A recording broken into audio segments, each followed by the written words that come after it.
El próximo sábado, 1 de septiembre, se va a comenzar a aplicar o va a entrar en vigor la anunciada y temida subida del IVA.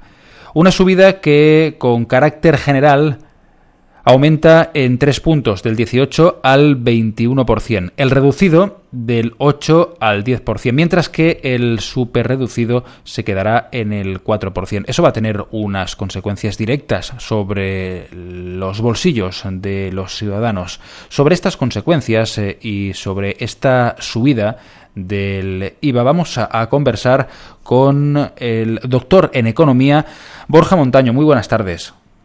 Buenas tardes. De aquí al día 1 todavía va a haber tiempo para poder aprovechar que los productos van a costar algo menos. Sí, esto es lo que se dice ahora mismo en la calle, ¿no? La típica broma es: voy a llenar ahora el depósito del coche antes de que me suban el IVA. ¿Qué consecuencias tiene en primer lugar, para el Estado? Porque efectivamente el Gobierno busca aumentar la recaudación a través de este impuesto. Sí, vamos a ver. En cuanto a qué va a pasar y por qué, el qué va a pasar se comenta mucho, o sea, cuáles son las consecuencias. Y lo cierto es que esto tiene una base teórica, una base científica, ¿no? En el 2010 el gobierno ya aumentó el IVA, lo aumentó del 16 al 18%. Y fíjese usted, la recaudación neta cayó un 32% el último año que se puso este IVA. Esto es cierto que no se debe solo a que se subió el IVA, también estábamos en un contexto de crisis económica. Pero la idea es que cuando se sube el IVA, no está claro ni mucho menos que se vaya a recaudar más. Tampoco es seguro que se vaya a recaudar menos, pero es muy probable. Lo que la mayoría de la gente conoce es que haya una espiral. ¿Qué espiral? Bueno, pues que si subimos el IVA, obviamente va a bajar el consumo. Y claro, si cae el consumo va a caer la recaudación. Y a mí lo que me preocupa es que si estamos subiendo el IVA para recaudar más y luego resulta que recaudamos menos, ¿cómo lo arreglamos? Yo veo una solución si nos metemos en esta línea, que es volver a subir el IVA. Y además, yo daría una cifra. Yo creo que es posible que en el 2014 se prepare una nueva subida del IVA del 23%. Digo 23% un poco pensando en el contexto europeo, ¿no? Es decir, lo que casi todo el mundo tiene claro es que cuando hay una subida del IVA, esto va a implicar menos actividad económica, menos consumo y más paro. Y esto retroalimenta todos los problemas del país. En abril, el Fondo Monetario Internacional presentaba un informe y decía que la economía española no volvería a crecer por encima del 2% hasta el 2017. Esto lo veo una exageración, realmente no creo que sea así. Pero cuando el río suena, agua lleva, es decir, está claro que el contexto no es bueno y la medida no es favorecedora, es decir, es una medida que nos hunde todavía un poquito más, ¿no? Además, tengamos en cuenta, en cuanto a lo del efecto en el empleo, que la economía española para crear empleo necesita crecer por encima del 2%. Imagínense el drama de que la economía española no creciera por encima del 2% hasta el 2017. Es decir, el efecto sobre el desempleo sería devastador, ¿no? Claro, ustedes dirán, bueno, aquí este señor nos está diciendo que lo del IVA es malo, que genera efectos negativos. ¿Qué podemos hacer si no subimos el IVA, no? Yo creo que la vía está en aplicar alguna medida que lo que haga sea incrementar el consumo como vía para recaudar más.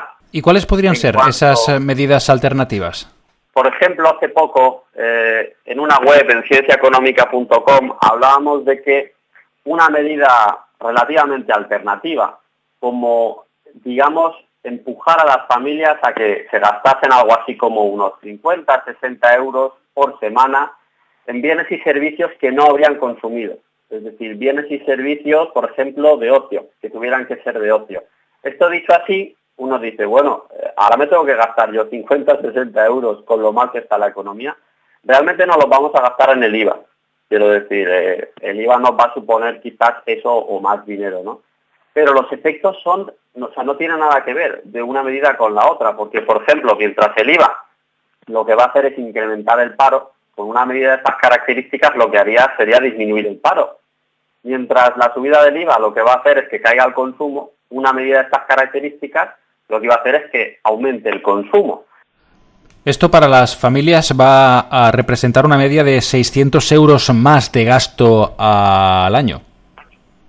Fíjese, no conocía yo esta estadística.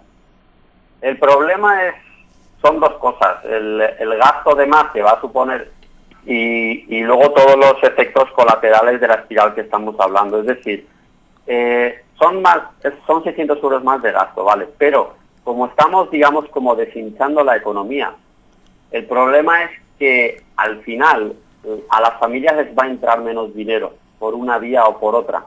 Un ejemplo simple, ¿no? Ahora los funcionarios y el personal del sector público pues les han quitado una paga en Navidad, ¿no?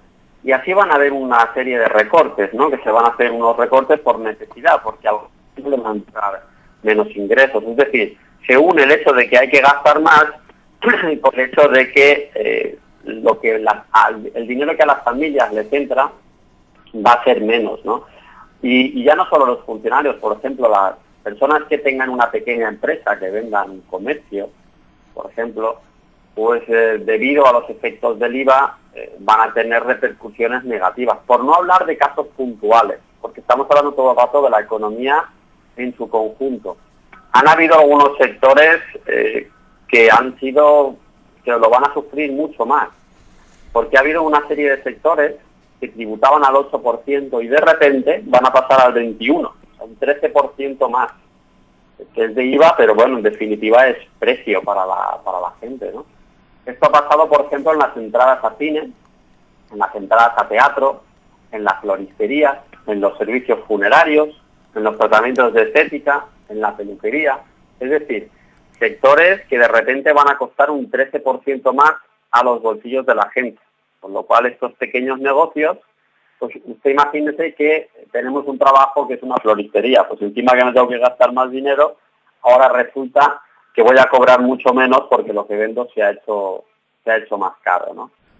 Borja Montaño, doctor en Economía, muchísimas gracias por ayudarnos a entender qué es lo que va a pasar a partir del próximo 1 de septiembre, más allá de que cada uno de nosotros lo vamos a notar efectivamente en nuestros bolsillos. Muchísimas gracias. Muchas gracias a vosotros y ya sabéis, a llenar el depósito de gasolina. Vamos a hacer las últimas compras antes del día 1. Hasta luego. Hasta ahora.